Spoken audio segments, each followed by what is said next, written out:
Hi and welcome to Winners Corner. This race day at Axevalla racetrack is a day for the mares. 4 of the races included in the V75 round are for mares, and of course the finest one of them all is Storchampionatet, where 1.2 million Swedish crowns awaits that 4-year-old mare that wins this race, Mike. And what do you think of this day?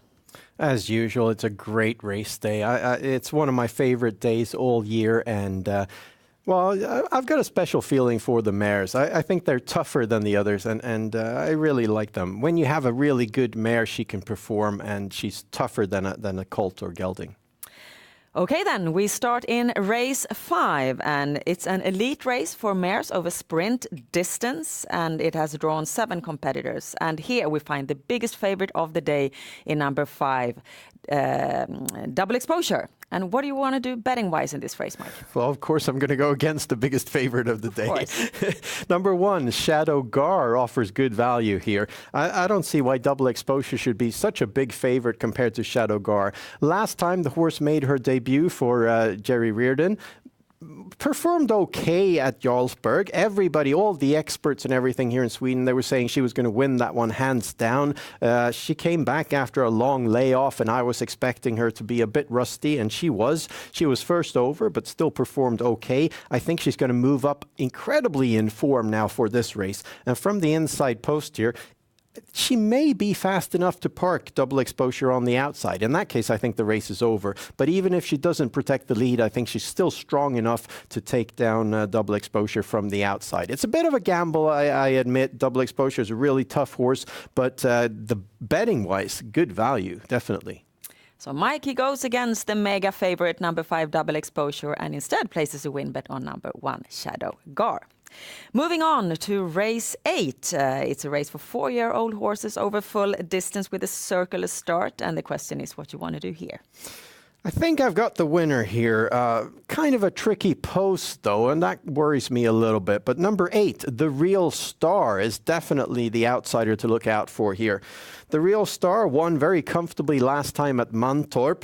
Jorma Kontio was driving that time, had a horrible post, number 13, cleared around, was 3 wide all through the last 1,300 meters, and then just kept on going. Took down a pretty good horse there in the leader, and there were some good horses beaten by about 10 meters there as well.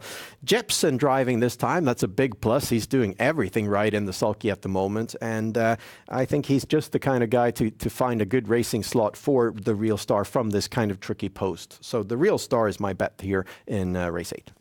So you just have to remember digit 8, horse 8, race 8, and a win bet, of course. Now a leap to race 9, and it's the Storchampionatet consolation, a race for the mares that didn't make the big race. And the distance here is different, though, Mike. It's 2,140 meters instead of 2,640 meters. What have you found here? I've got an outsider here. I think everybody's going to go for Vanquish Kronos, and that means we're getting good value on number 9, Maharani de Baroda. That one should have been in the final. Went off stride early last time in the elimination. Björn Goop was really going all in to take the lead. This horse has yet to prove herself. She has always seemed like a very nice racehorse, but still hasn't performed just the way you want her. It seems that Björn Goop has the form now in zenith here for the Storchampionatet, which he missed after going off stride there early in the race. The horse then came back very strong, lost a lot of ground, but over the final stretch, she was virtually flying in the middle of the track, and almost made it to the final, despite that, in spite of that very big gallop there in the start. So Maharani de Baroda, I think, comes with absolute perfect form for this race.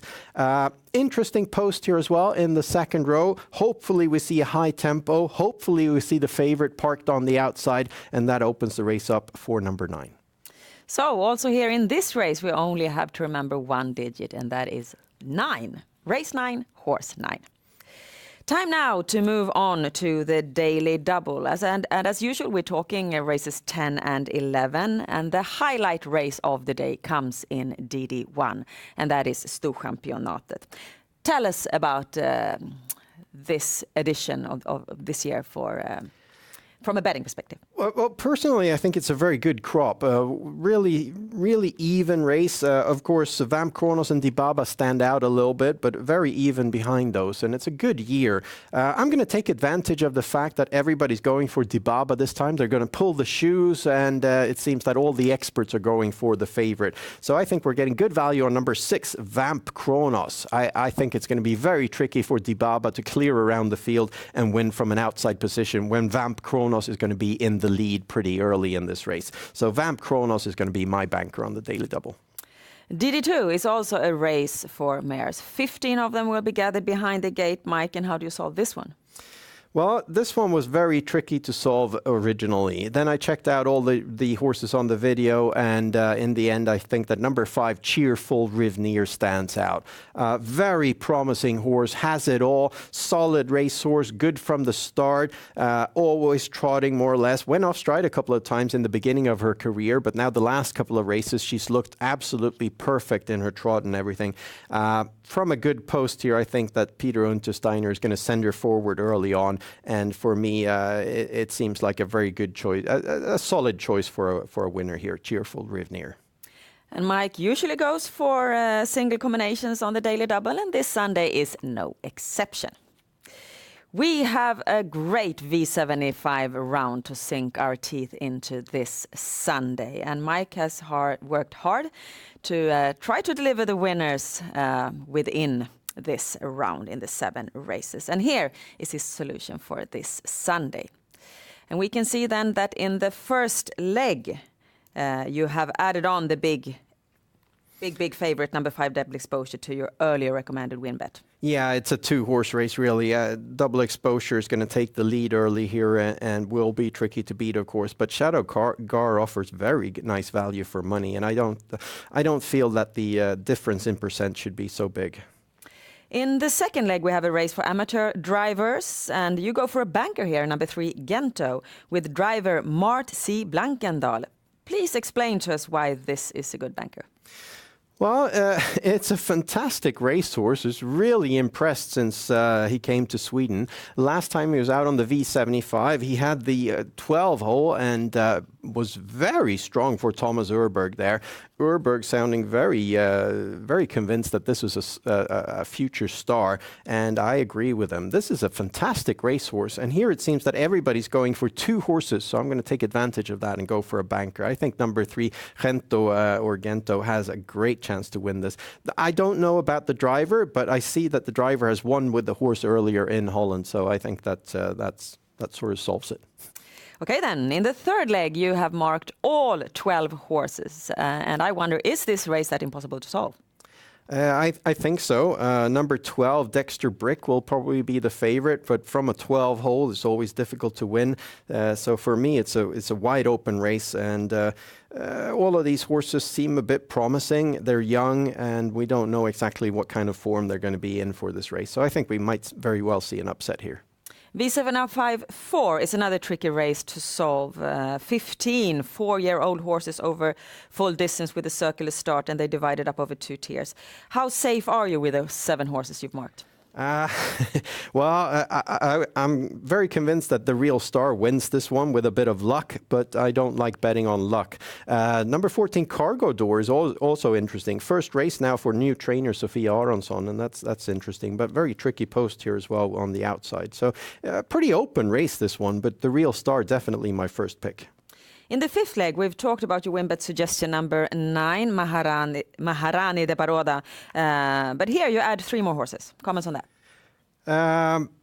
Well, they are the 4 best horses. It's a kind of an uneven race, and I feel those 4 really stand out. Vanquish Kronos, of course, being the best one, but sort of needs luck and will probably be on the outside, so that's always a vulnerable favorite. Europhile Am has a good chance to take the lead, and then Catch My Love was one of the favorites to make it to the final, so that one can really finish good if the tempo's high. But my first pick is definitely number 9.